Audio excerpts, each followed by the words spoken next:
Hooray for Hollywood. Carpe diem. Seize the day, boys. Make your lives extraordinary. Oh, hello there. I am Stan the Movie Man, and this is my review of Holmes and Watson. It stars Will Ferrell, John C. Reilly, Rebecca Hall, Rob Brydon, Kelly MacDonald, Lauren Lapkus, and many more. It is the story of the world-famous detective Sherlock Holmes and his partner, Dr. Watson, played by Will Ferrell and John C. Reilly, respectively. And they are on the trail of Professor Moriarty, who in this film is played by Ralph Fiennes. Moriarty has threatened to kill Queen Victoria, and it is up to Holmes and Watson to stop them. They get sidetracked along the way by an American doctor, Dr. Grace Hart, played by Rebecca Hall, and her assistant or companion or whatever it is they call her, Millie, played by Lauren Lapkus. There is also the possibility that somebody very close to Holmes is involved in this plot, which is why he's having a hard time solving it. And there are cameos of sorts, like people dressed up like Albert Einstein and Charlie Chaplin and Sigmund Freud. And there's a scene or two that takes place on board the Titanic before it goes off on its maiden voyage. Excuse me, my hat is trying to leave me. And Billy Zane, who was in Titanic, shows up and is identified as such. However, these people who are dressed up like Einstein and Freud and Chaplin, they are just there. They are never referenced. And I'd say, based on the Anchorman movies and other comedies Will Ferrell makes, that there is likely 3 or 4 hours of footage that got cut out in order to make this film, because it seems like they're making it up as they go along.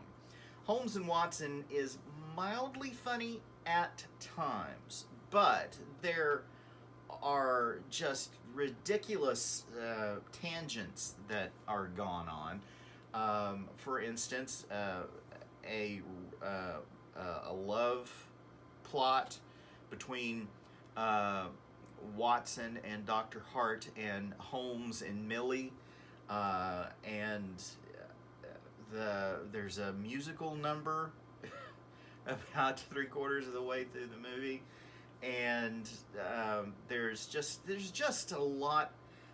It's one of those deals where they've thrown everything at the wall to see what sticks, and not a whole lot did. There are a ton of really good people in this movie, aside from Ferrell and Reilly and Hall and Lapkus and Ralph Fiennes. There's Hugh Laurie, who has a small part in the film as Holmes's brother Mycroft, and Steve Coogan is in the film for half a second, and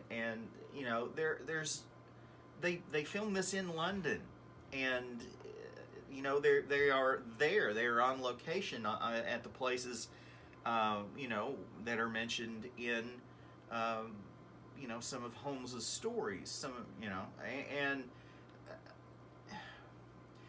obviously a lot of effort went into making this movie.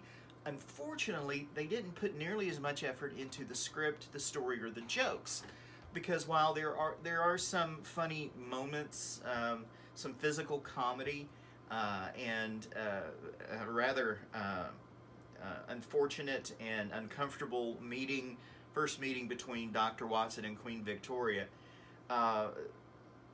this is like trying to make sense out of watching a blender spin on puree.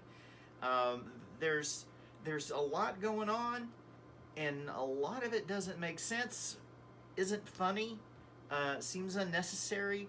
It's just a mess. And there was a story that I've seen online about how Sony, Columbia Pictures, tried to sell the movie to Netflix instead of releasing it themselves, and Netflix said no.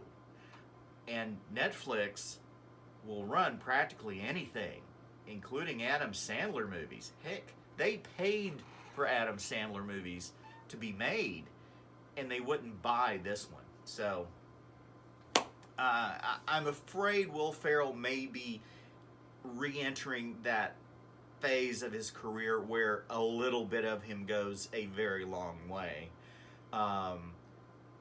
And there's plenty of people to blame for this movie, and I'm not sure that Farrell is one of them, although he is a producer.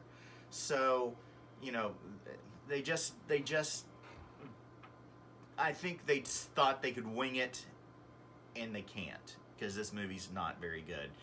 I'm giving it 1 star.